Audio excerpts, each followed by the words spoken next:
ఆంధ్ర చెందినటువంటి మహిళా నాయకురాలు మాజీ కేంద్ర మంత్రి మన కిల్లి కృపారావు గారిని వచ్చి మాట్లాడవలసిందిగా కోరుతున్నాను.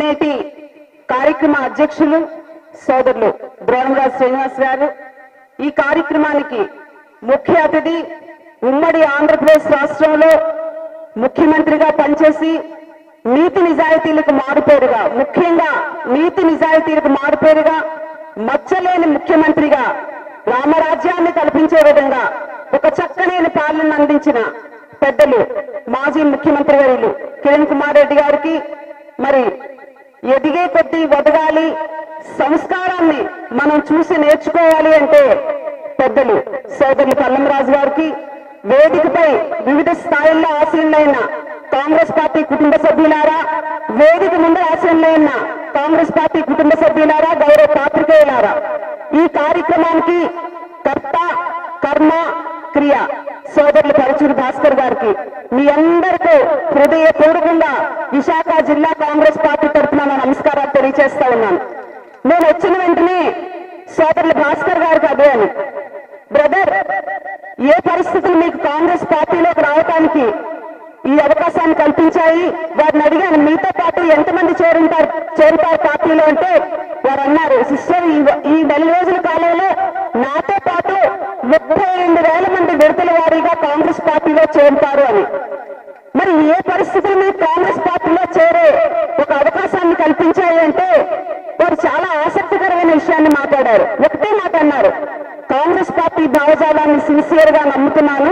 ఎందుచేతనంటే ప్రగతి కోసం, సమూలమైన మార్పు కోసం, దేశ సమైక్యత కోసం, సమగ్రత కోసం, లౌకికవాద పరిరక్షణ కోసం విభిన్నమైన మతాలు, విభిన్నమైన కులాలు, విభిన్నమైన ప్రాంతాలు, విభిన్నమైన నైసర్గిక స్వరూపాలు, వివిధమైన కట్టుబాట్లు, విభిన్నమైన ఆచార వ్యవహారాలు ఉన్నాయి భారతదేశంలో.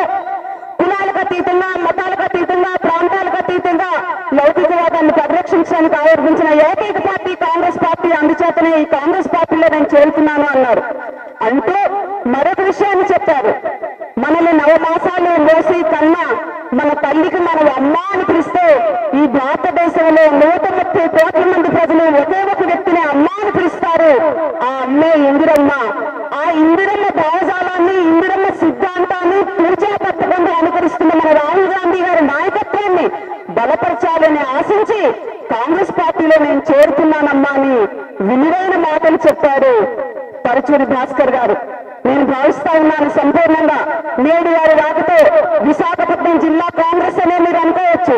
విశాఖపట్నం జిల్లా కాంగ్రెస్ తో పాటు ఉత్తరాంధ్ర కాంగ్రెస్, ఆంధ్రప్రదేశ్ రాష్ట్ర కాంగ్రెస్, జాతీయ కాంగ్రెస్ ఖచ్చితంగా బలపడుతుందని వారిని నిండు మనసుతో భారత జాతీయ కాంగ్రెస్ పార్టీలోకి ఆహ్వానిస్తున్నాను.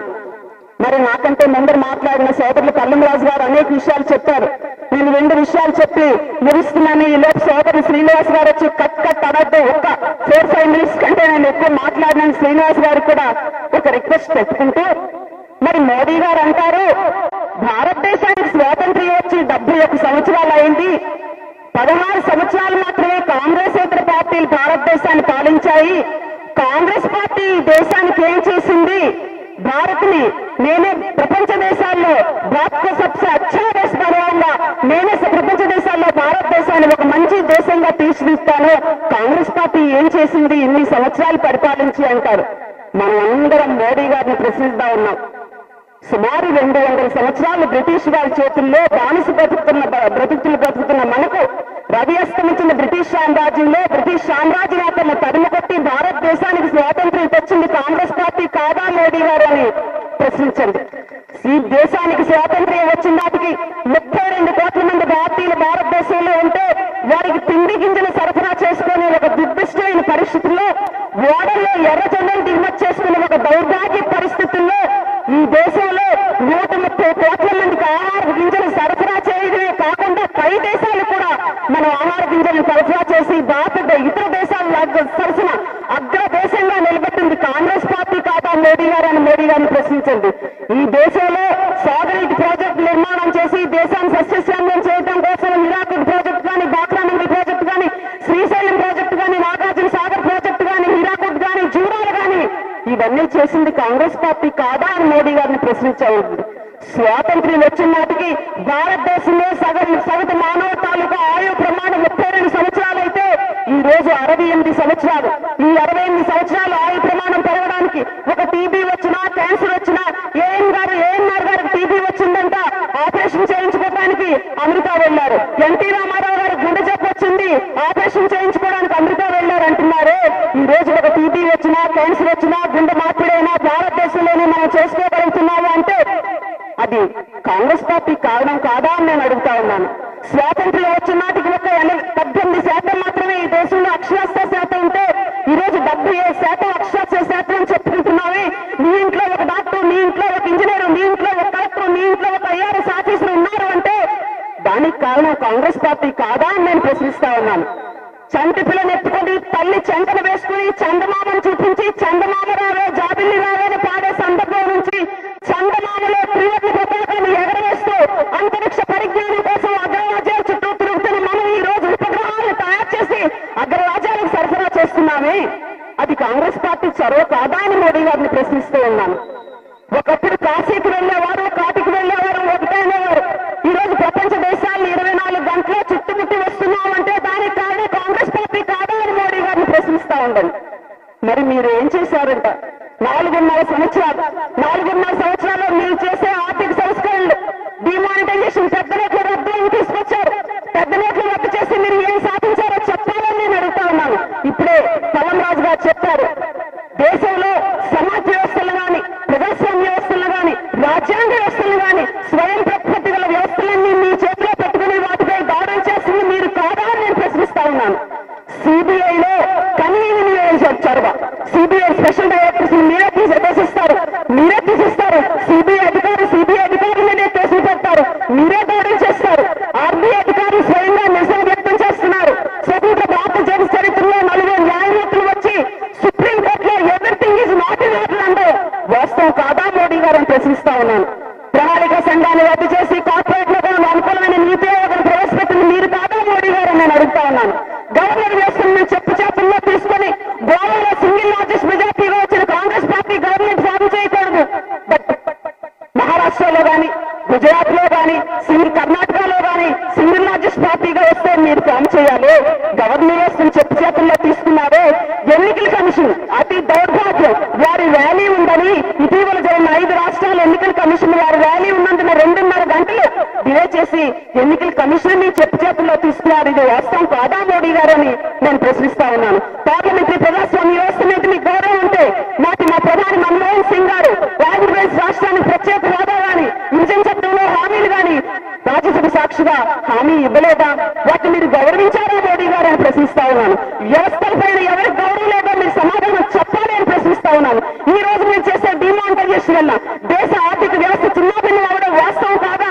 జీడిపి పడిపోవడం వాస్తవం కాదా? రైతాంగ ఆదాయం పడిపోవడం వాస్తవం కాదా?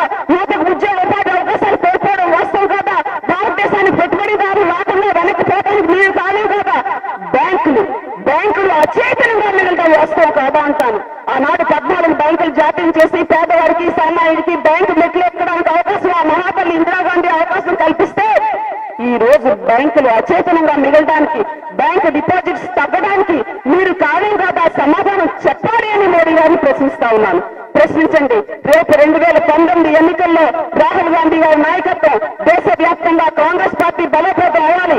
ఏనాడైతే కాంగ్రెస్ పార్టీ బలహీనపడుతుందో దేశం బలహీనపడుతుంది. రాహుల్ గాంధీ గారి నాయకత్వాన్ని బలపరచాలి. దేశంలో బీజేపీ శక్తులు, మతతత్వ శక్తుల విష ప్రచారాన్ని మనం తిప్పికొట్టాలి. మా లౌకికవాద భావజాలంలో ఉన్న వ్యక్తులందరూ రాహుల్ గాంధీ గారి నాయకత్వాన్ని నచ్చి మెచ్చి వారి చేతులు స్ట్రెంగ్థన్ చేయాలి. కాంగ్రెస్ పార్టీ బలోపేతం చేయాలి. రేపు 2019 ఎన్నికల్లో కాంగ్రెస్ నేతృత్వంలో యూపీఏ కేంద్రం ఏర్పాటైన నాడే భారతదేశానికి మంచి రోజులు వస్తాయనే విషయాన్ని తెలియజేసుకుంటూ మరి పెద్దలు కిరణ్ కుమార్ రెడ్డి గారు ఒక్కసారి మహిళా సోదరులను ఆలోచన చేయాలి. కిరణ్ కుమార్ రెడ్డి గారు ముఖ్యమంత్రిగా ఈ రాష్ట్రంలో ఉన్నప్పుడు మహిళల్లో ఎంతటి ఆత్మవిశ్వాసాన్ని, ఎంతటి కాన్ఫిడెన్స్ ఇన్స్టిల్ చేశారో ఒక్కసారి ఆత్మపరిశీలన చేసుకోండి. మనకు కన్నవారు కనికరించుకున్నా, భర్తకు బాధ్యత లేకున్నా, అన్న అభిమానించుకున్నా, అత్తవారు ఆదరించుకున్నా కిరణ్ కుమార్ రెడ్డి గారి ప్రభుత్వంలో నేను బ్రతకగలననే విశ్వాసాన్ని కల్పించారు మహిళల్లో. ఎందుచేతనంటే 73, 74 రాజ్యాన్ని సవరణ చేసి స్థానిక